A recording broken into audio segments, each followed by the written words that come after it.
அனைவருக்கும் வணக்கம். Welcome to தெளிவின் வழி. இது உங்கள் வாழ்க்கையை நீங்கள் மாற்றிக்கொள்ள உதவும் சேனல். இன்றைய தலைப்பு ஒரு நேயர் கேட்டிருக்காங்க. சின்ன வயசில் இருக்கிறவங்களுக்கு அடிக்கடி இப்போ ஒரு சீஷர்ஸ் அப்படின்னு சொல்லக்கூடிய ஒரு வலிப்பு மாதிரி, எல்லாம் கை கால்லாம் ஒரு மாதிரி ஆகிடும், வளைஞ்சு ஒரு மாதிரி ஆகிடும். இது மாதிரி அவங்களுக்கு வருது. இது ஒரு ஸ்ட்ரெஸ்னால் வருது, டிப்ரெஷன்னால் வருது அப்படின்னு சொல்லி டாக்டர் சொல்கிறாங்க. சில சமயத்தில் அது ஒரு வலிப்பு நோய் மாதிரி எபிலெப்சின்னு சொல்லக்கூடியது வந்துடுது. இந்த சீஷர்ஸ் அண்ட் எபிலெப்சி எல்லாம் எதனால் இப்போது இளைஞர்களுக்கு அதிகமாக வர ஆரம்பிக்குது அப்படின்னு கேட்குறாங்க. பொதுவாக இதற்கு சில மருத்துவ காரணங்கள், அதாவது உங்களுக்கு ஹெட் இன்ஜுரி ஏதாவது ஆயிருந்ததுன்னு சொன்னாலோ, இல்லை உள்ளுக்குள்ளே ஏதாவது டியூமர் பிரெயினில் ஏதாவது இருக்குது அப்படின்னு சொன்னாலோ கூட இந்த ஃபிசிக்கல் ரீசன்ஸ்க்கும் வரலாம். நான் அதை குறித்து நான் பேச விரும்பலாம், என்னோட டாக்டர். ஆனால் இதுக்கு உண்டான ஸ்பிரிச்சுவல் மீனிங், மன ரீதியான சில விஷயங்களும் இந்த சீஷர்ஸ் அண்ட் எபிலெப்சி வருவதற்கு ஒரு மிகப்பெரிய காரணமாக இருக்கின்றதுன்னு தான் என்னுடைய இன்ட்யூஷன் சொல்லுது. அதற்கு காரணம் என்னென்னா, ஃபார் எக்ஸாம்பிள், உங்களோட பிரெயினுக்குள்ளே ஒரு எலக்ட்ரிக்கல் கண்டக்டிவிட்டி அப்படிங்கிறது நிகழ்ந்து கொண்டே இருக்கும். சரிங்களா? இப்போ ஒரு குழந்தை இருக்கிறா, அவள் காலேஜுக்கு போகிறா. அவள் அந்த காலேஜில் படிக்கிற படிப்பு இருக்குது பார்த்தீங்களா, அது ஏதோ ஒரு விதத்தில் அவள் அதை ஒரு ஒரு சுமையாகவோ, இல்லை ஒரு டார்கெட்டாகவோ, இல்லை படித்தே ஆகணும் அப்படிங்கிற ஒரு கட்டாயமோ, ஏதோ ஒரு விதமான ஒரு நிர்பந்தமோ, ஒரு கட்டாயமோ, இல்லை அது அந்த ஸ்டடீஸை ஒரு சுமையாக பார்க்க ஆரம்பித்தான்னா என்ன ஆகுதுன்னு சொன்னால், தன்னோட electro magnetic and Auric field, அதாவது தன்னோட ஆராவில் நிறைய டென்ஷன்ஸ் அப்படிங்கிறது க்ரியேட் ஆகிடும். இப்போ என்ன ஆகுதுன்னா, தொடர்ந்து அந்த டென்ஷன்ஸ் இருந்துக்கிட்டே இருக்கும்போது, கன்சிஸ்டண்ட்டாக படிக்கணும், படிக்கணும், படிக்கணும், இல்லை இது எனக்கு புரியல, இதை நான் எப்படி பண்ணுறது, நான் எக்ஸாம் படிக்கணுமே, இல்லைன்னா படித்தா தானே நான் கிளியர் பண்ண முடியும் அப்படின்னு நினைக்கிறான்னு வைங்களேன்.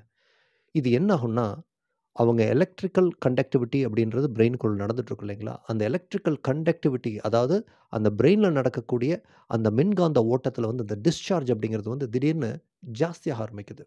அதாவது ஒரு சீர்நிலையில் அந்த எலக்ட்ரிக்கல் கண்டக்டிவிட்டி நடந்துருக்கு, இது ஒரு வேறு மாதிரி நடக்க ஆரம்பிக்குது. ஒரு டிஸ்ஹார்மோனியஸ் பேட்டர்ன்ஸில் அது நடக்க ஆரம்பிக்குது. அப்போ என்ன ஆகுதுன்னா, இது அவங்களுடைய ஒட்டுமொத்த சர்க்யூட்டையுமே ஷார்ட் சர்க்யூட் ஆன மாதிரி அது பண்ணிடுது. அதனால தான் நிறைய பேர்த்துக்கு வந்தீங்கன்னா, அவங்க அந்த கை கால்கள்லாம் அப்படியே ஒரு மாதிரி போயிட்டு அப்படியே படுத்துறது, குறுகி படுத்துறது. ஏன்னா அவங்களோட எனர்ஜின்றது ஒரு ஹார்மோனிக்காக இல்லை, ஒரு ஃப்ரீ ஃப்ளோயிங்காக இல்லை. ஸோ அப்போ அவங்களுடைய எலக்ட்ரிக்கல் சர்க்யூட்னு ஒன்று இருக்குது, அதையே அவங்க ஷார்ட் சர்க்யூட் பண்ணுற மாதிரி அது. இப்போ இப்போ நீங்கள் போயிட்டு 2 ஒயரை அந்த ஒரு ப்ளக்கில் விட்டிங்கன்னா சட்டார்னு ஷார்ட் சர்க்யூட் ஆகுது இல்லையா, அந்த மாதிரி. சட்டார்னு புகஞ்சு போயிடுது இல்லைங்களா, அந்த மாதிரி. அதனால் மோஸ்ட் ஆஃப் இந்த சீஷர்ஸ், இந்த எபிலெப்சி, இந்த மாதிரியான விஷயங்கள், காக்கா வலிப்பு, இல்லை இந்த மாதிரி வலிப்பு சம்மந்தமான விஷயங்கள்லாம் வரும்போதோ, நீங்கள் புரிந்து கொள்ள வேண்டிய விஷயம் என்னென்னு சொன்னால், அந்த ஒரு குறிப்பிட்ட விஷயத்தால் நடக்கின்றதா, இல்லை அது ஒரு எனக்குள்ள நான் எந்த மாதிரியான டென்ஷன்ஸ் நான் உருவாக்கிட்டு இருக்கேன், எதை எனக்கு சிரமம்னு நினைக்கிறேன், சவால் நினைக்கிறேன், கஷ்டம் நினைக்கிறேன், சோதனை நினைக்கிறேன், இப்படி உங்களுடைய வாழ்க்கையில் நிகழ்ந்து கொண்டு இருக்கக்கூடிய விஷயங்களில் எது உங்களுக்கு ஒரு அழுத்தம் தரக்கூடியதாக நீங்கள் உணர்கிறேன்னு பாருங்கள். அது அழுத்தமாக அதை தயவுசெய்து பார்க்காதீர்கள். அது ஆங்ஸைட்டியாக மாறுது, அது ஒரு அங்கலாய்ப்பாக மாறுகிறது. ஆங்ஸைட்டியை ஒரு எக்ஸைட்மெண்ட்டாக மாற்றிக்கங்க.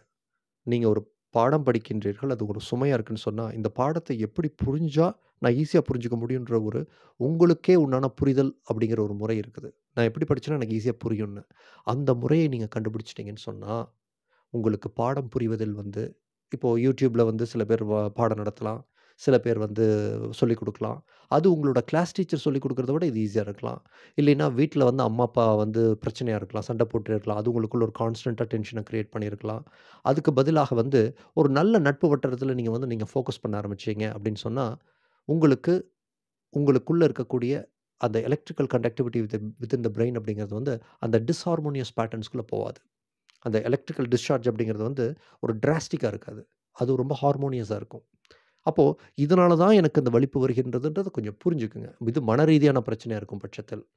அதனால் அதை கண்டு பயப்பட வேண்டாம். ஏன்னா எனக்கு எங்கே வெளியில் போனால் வலிப்பு வந்துடுமோ அப்படின்னு நீங்கள் பயந்தீங்கனாலும், உங்கள் எலக்ட்ரிக்கல் கண்டக்டிவிட்டி அப்படிங்கிறது ஒரு டிஸ்ஹார்மோனியஸ் ஸ்டேட்டுக்கு மறுபடியும் போகுது. அப்போது மனதை இதமாக வைத்துக்கொள்ள வேண்டும். ரொம்ப ஃப்ரெஷ்ஷாக, ரொம்ப அமைதியாக, ஒரு பூ போல் வச்சுக்கிட்டிங்கன்னு சொன்னால், உங்களுக்கு பிடிச்ச ஆர்வம் தரக்கூடிய விஷயங்களை உங்களுக்குன்னு ஒரு ஒரு பேஸ் ஒண்ணு இருக்கும். ஒரு ஒரு எப்படி எந்த விஷயத்த எப்படி செய்யணும்? என் மனத வந்து எப்படி ஒரு கரெக்ட்டான ஒரு தன்மையில வச்சுக்கணும் அப்படின்னு சொல்லி. அந்த இதமான நிலையிலேயே வச்சுட்டு உங்களுக்கு பிடிச்ச விஷயங்கள செஞ்சுட்ருக்கீங்க. உங்களுக்கு ஆர்வம், உற்சாகம் தரக்கூடிய விஷயத்த செய்றீங்க. You are not actually creating tensions within you because of your definitions அப்படின்னா, டெஃபினட்டா உங்களுக்கு இந்த இந்த நோயிலிருந்து விடுபட்டு விடுவீர்கள். ஸோ, அப்போ மன வளமை, அந்த உற்சாகமான மனநிலை, ஒரு இதமான, மிருதுவான மனநிலை அப்படிங்கிறது இந்த மாரி இளைஞர்களுக்கு வரக்கூடிய அந்த விஷயத்திலிருந்து அவர்களை பாதுகாக்கும் அப்படின்னு நான் சொல்ல வரேன். சரிங்களா?